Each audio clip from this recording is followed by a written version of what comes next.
I've tried to live by that for longer than I've been doing any data viz stuff. Try the weird things, try the different things.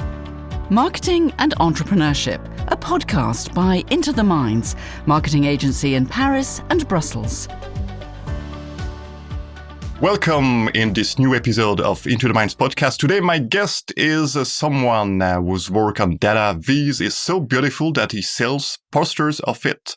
Hello, Nick Rougeux, and nice to have you on this podcast. Hi there. Thanks for having me. It's a pleasure to be here. So I've been following your work for many months now. What you do is absolutely amazing. You have a blog, which is c82.net, on which you present yourself as a data artist. What's the relationship between data and art? That's a loaded question and one that probably doesn't have a real short answer. But what I like to tell people, it's creating a unique look of data and sometimes evoking more of an emotional response and kind of exploring the artistic side and interesting ways of looking at the data more so than, so that's data art. Data visualization is, I like to think of it as more a focus on informing and examining the data and learning something from it. Sure, you can learn stuff from art, but that's kind of the distinction I make. So it's not so much educational, but more emotional. Do you think that, data art can be applied in a more business environment, or will it stay alone, like standalone projects that only appeal to data viz fans? Oh, no, absolutely. I think data art has a place in business as well. It just depends on the project and the need. If the project, even if it's about evoking emotional response or exploring something interesting ways rather than just the usual bar charts and pie charts and line charts and things like that, it absolutely has a purpose. You need to take an artistic and interesting view on shaping the data depending on the goals and the needs. So your latest project is about mineralogy. You created a poster of all the mineralogical samples that were illustrated in James Sowerby's book in the early 18th century. Can you explain us a little bit the genesis of that project? I think it was kind of a combination of stumbling across the illustrations, the mineral illustrations, when I was looking for something else entirely. And I just happened to stumble across Sowerby's works. And I thought, well, these are beautiful. They're colorful and everything, but there's a wide variety of colors in there. So I naively thought, what would it look like if they were all sorted by color or arranged by color? And what would that look like?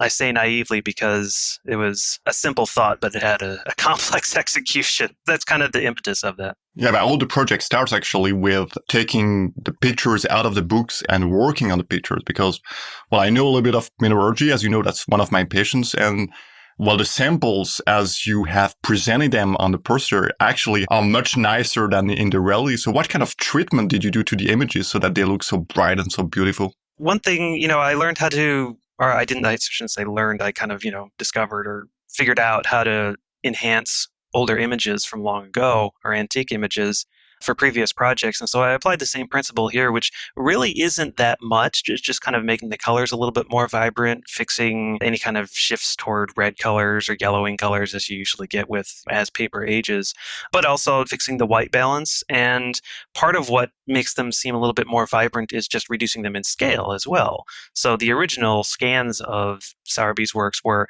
very high resolution, and that's great. But when you get to such a high resolution and such a large size, they get to be a little bit blurry just because, it's the nature of when you scan images, they get a little bit blurry when you enlarge them. So the pictures on the site are only about, at most, I think, half as big as they were. So by making it smaller, it just increases the clarity of them. And when you look at the collage as a whole, each of the images are, I think, a tenth or even smaller of their original scale. So they're very sharp and very crisp and clear. So that combined restoring the colors makes it kind of come alive a little bit more than I had expected, but was pleasantly surprised with. Did you actually know something about minerals before starting that project? I knew what diamonds were, I knew what rubies were, I knew what emeralds were, but I certainly didn't know I know what quartz was, but I didn't know what fibrous quartz was, or I didn't know what calx carbonata was. I know the names of limestone and things like that, but I certainly didn't know all the different varieties. I knew that they were a lot, but I didn't know much of anything.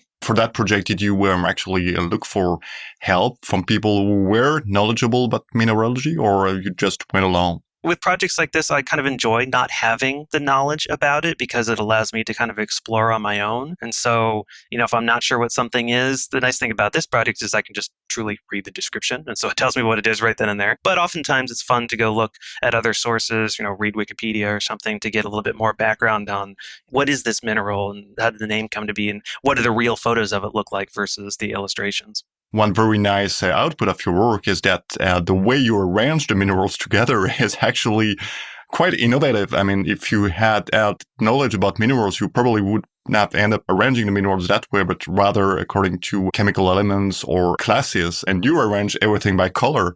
Was it difficult actually to arrange them around the colors? It's a two-part difficulty. One part was just figuring out, okay, how am I going to arrange, how should I arrange it by color? What does that mean? Is it on a color wheel? Is it in a square, a rectangle? Or, how should they be arranged? And I think the second part, which I'll get to in a second, is more how do I physically arrange them on the page? But the first part with the color was an interesting challenge because it's not just a matter of putting red goes here on the color wheel or orange goes there on the color wheel. It's more about sorting the colors in a two-dimensional way so that they fit flat on the screen. I didn't want to have gaps of where there should be a bright yellow or a bright pink or something because it didn't exist in the imagery. So part of it was really trying to figure out how am I going to arrange all the colors or the dominant colors of each image in a rectangle to fit on a poster, but also to fit on a site in a way that doesn't create any gaps. And then the second part of it, as I mentioned, how do I just put the images there? There's over 2,200 images on this thing, and it's not like I can just open up a Photoshop file, paste in a couple images, and have them line up nicely. This was a very labor-intensive and manual process. As far as I know, there doesn't exist an automated script to arrange them the way I wanted to, just the way I wanted them to appear. So you had to write it. There was a little bit of automation just to arrange by the colors, which I go through on my blog post. But the act of placing each image, that's manual. There is no automation. That's me just going in and putting this image there and that image there and that image there and fine-tuning it. I mean, the process would take hours upon hours. And I did several iterations just to try to practice and see how my workflow could go. It was entirely manual. That's where art comes in, doesn't it? Yes, I conceive of the logic for somebody to write a script, but it ultimately centers around a problem that really doesn't have an elegant mathematical solution. It's a very brute force solution. And since I don't have the mathematical chops to even attempt writing something like that, doing it with manual and doing it with brute force allowed me that flexibility of making decisions that a program may not, of putting something here because I think it visually fits versus I don't know if it fits mathematically, but it sure looks nice there. Absolutely. And from a technical viewpoint too, on your blog, you talked about that problem that you had with Photoshop that couldn't cope actually with the number of minerals that you had to put on poster. What were actually the most difficult issues you had to face during that process? Once I had the rough idea of how to arrange it by color, that was conceivable. There was an underlying color grid of where I would put images. I detected the dominant color for each image or for each illustration and then put it in there. That was my starting point. And then I shifted things around, doing the manual process of shifting things around and moving things to get them to fit. That's really where the biggest technical hurdle came into play is that, like I said before, I thought I could just open up Photoshop and paste in all the images and it would work great. But when we're dealing with high-res images, Photoshop started choking at around 100 images. So I thought if I reduce the file size, I don't have to work with the full high-res images because they're never going to be displayed that way. That might help, and that did. But even so, I got to around 200 layers, and Photoshop started crawling like crazy, and the file sizes were growing enormous. And so I actually reached out on Twitter. I asked, does anybody have an idea of how I can handle a large number of images? Not giving away the subject of the project, but how do I deal with a large number of images and arranging them within the same file? And thankfully, someone recommended using InDesign. I had tried Illustrator as well, and it suffered from the same problems. But InDesign, which is a program I use every day for other purposes, I'm very familiar with it. I didn't realize that it worked really well with a large number of images because they're just linked files. I'm not actually adding the file, pasting the file inside InDesign is just a reference to a file. And it takes a little bit to load all of the images, but we're not talking, we're talking a few seconds, not minutes or hours or anything. And it never choked. It performed admirably. It performed great. Even with all 2,200 plus images on here, I was able to move around and I performed some optimizations in InDesign to speed things up. But by and large, it handled it like a champ. And I was thrilled because it let me do what I wanted to do. How many tools do you actually use to carry out all your projects, and what are they? So we know Photoshop, we know now InDesign, we are using Illustrator, but are there any other tools that, you're familiar with and that you're using in your project? I'm a designer by trade, and I know enough coding to be dangerous. That's what I do in my day job, and I tell my clients. So coding really isn't my forte, so I like to do anything that's visual. So, the usual Photoshop, InDesign, Illustrator. I do know HTML, CSS, and a smattering of JavaScript, so sometimes I like to use that to explore interesting things that I can't do in those other apps. But one of my favorite apps to use is Nodebox. It's this little Java-based app that's been around for quite a while, and it allows you to kind of hook nodes together and import data and create shapes based on that data using implicit relationships to create interesting things. And it's a very unassuming program, but it's extremely powerful. And it's become kind of my go-to tool to explore data in interesting visual ways without having to do any of the coding behind it. It takes care of it. I often use Nodebox to produce the final results. I'll do a little bit of polish here and there in Photoshop and Illustrator. By and large, it's the tool that I like to use the most to generate a large portion of the end result. I used it to arrange the colors that were the basis of the final poster and the collage for the minerals. You don't actually see the shapes that I generated in Nodebox in the final collage, but I was able to use that as the basis for the underlying grid before I shifted everything around. So you're not very much into Tableau, Power BI, and all that kind of usual database suspects? Part of me wants to, and I really want to, but one of the things that kind of keeps me from diving right into it is, and I could be mistaken, things may have changed at this point, but I think last time I checked into it with Tableau, if I were to create something, it's like automatically public, and I couldn't just try something on my machine, save it, and come back later. It seems like everything you try is public unless you get a paid for account, and I just like to try things out and really understand it before I invest in it a lot.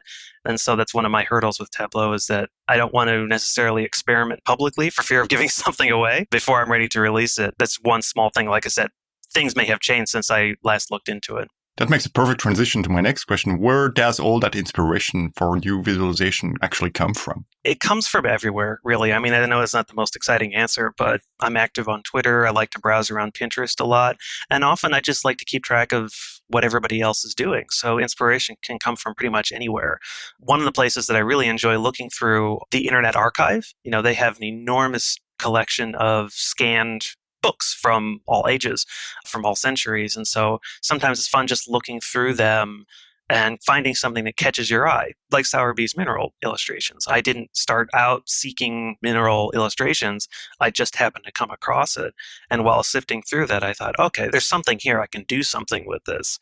And that was kind of the inspiration for that. But inspiration can really come from anywhere. Just some random tweet, some news article covering a subject about something you never thought of before, and it will spark something in you, or at least spark something in me that, I get fixated on it and I want to explore that. Is there any project that stands out for, its complexity and the problems that you have faced when doing it? One of my earlier projects from a couple of years ago, to me, stands out as one of the more challenging, as one called Off the Staff. And it's one where I visualize the scores from classical music, Beethoven, Mozart, things like that. And I take the notes and I visualize each of the notes in one big diagram. So if you were to take the 1812 overture from Tchaikovsky and you were to plot out all of the notes on a circular diagram, that's what I do. Is I take the music from that and I plot them all out based on the duration of the note, the pitch and the octave of the note, and where it occurs. So if you kind of imagine a clock, essentially plotting things on a clockwise scale, starting from the 12 o'clock position and rotating around, plot all the notes out, coming from the center for the lowest notes and the lowest octaves, and the farther out from the highest octaves, and the size of a circle being the length of a note. That's what all of these are plotted out to be. And that was particularly challenging because I did it in two parts. It was one of, I think, the only projects that I've gone back and revisited. So I originally created it as a static project where I plot the notes, I plot them out on posters, and it looks all great and fun. But I really, really wanted to align it with music and have them animated and watch the diagrams draw themselves as the music plays. And that was particularly challenging because, like I said, I'm not a coding guy. And so how do I do this with the tools that I have? And fortunately, I was able to get in touch with the makers of the tool that I use to transform the scores into data. I used a program called Muse Score, and I got in touch with the creators, right? They got in touch with me. I can't remember which is what, but they helped me write a little tiny script which converts their format into MIDI format. And I was able to convert that MIDI format using Nodebox. Again, this is going back to Nodebox to line things up, to sync things up so that I export animations based on the data on the MIDI. I export animations from Nodebox that align with the data in the MIDI file, that align with the timing and everything. And it took some trial and error. That was one of the more complex things to try to figure out. But I was able to get these really, I don't want to toot my own horn here, but I thought they were kind of magical to watch it come to life. They became these magical animations where they're aligned with the music, but I could see something I created come to life like that. And I remember the first time I saw it actually work after a lot of trial and error, I just kind of sat back and kept replaying it. I was like, this is amazing. I can't believe I got it to work. And it just kind of ended up inspiring myself to convert them all to animations. And so I have not a large collection, but a substantial collection of everything from Beethoven, Vivaldi, seeing those classical scores animated. And I, of course, sell posters of them as well, but it's really fun just to kind of watch the animations. Absolutely. And they are all on YouTube. And I would recommend everyone listening to the podcast to go to your YouTube channel. Thank you. Some of them can be long, granted. Some of them are, for all of Vivaldi's seasons. So that's something like, I don't know, a 40-minute thing. They're definitely worth watching, if only in little bits and pieces, because they're really fun. So what is the most important thing according to you, the story, the data, or the V's? I think I'm going to give an answer that most people probably want to give, but they're not the most exciting answer. It depends. So it really depends on what you want to do. I think, granted, I'm not much of a storyteller, unless you count the blog post where I talk about how to make the project, but that's not really part of the project. I think it depends on what you're trying to show. If what you're trying to illustrate does have a story and that's the best way to convey the information, then storytelling is absolutely one of the most important things. If your intention is to educate and to illustrate facts and figures that are part of an overarching story or an overarching concept you're trying to convey, then how you visualize the data is key there. They all play together. I don't know that one is better than the other. In my work, which is more art focused, I would agree that having a visual hook and a simple tagline is key to grabbing people's attention.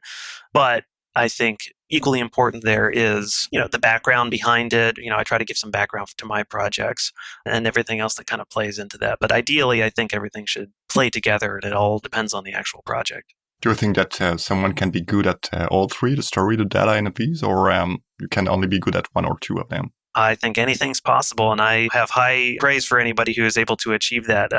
I have not been able to achieve that, but I think it's great if somebody's able to. I think when you see something like that come together, it's really great. So let's finish that podcast with, something I'd like guests to do to enrich the lives of those who are listening. What are the advice that you could give as a seasoned data artist to, not so seasoned data people listening to that podcast to actually make an impactful visualization? That's a good question. I don't know that I'd call myself seasoned. I haven't been doing it for very long, but I'll take it. I think the stuff that I've learned, I'm still learning, is that the number one thing is you just got to explore and experiment. I've tried to live by that for longer than I've been doing any data viz stuff.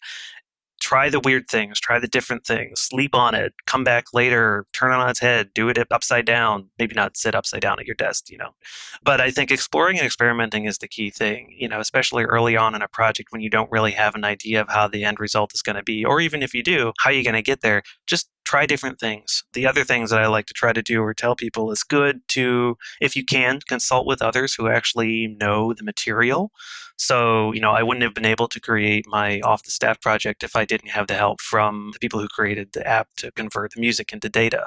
So it was really great to be able to talk to them and figure out the issues with the timing and things like that. So if you're able to consult with others and it works well, by all means, collaborate, consult with them. See what they're, how can you learn stuff that you don't already know? And on the same topic, I think the last bit is draw inspiration from others. I think, what's the phrase that I always forget where it's good artists borrow, great artists steal, things like that. We don't work in a vacuum and you don't need to work in a vacuum unless that's your thing.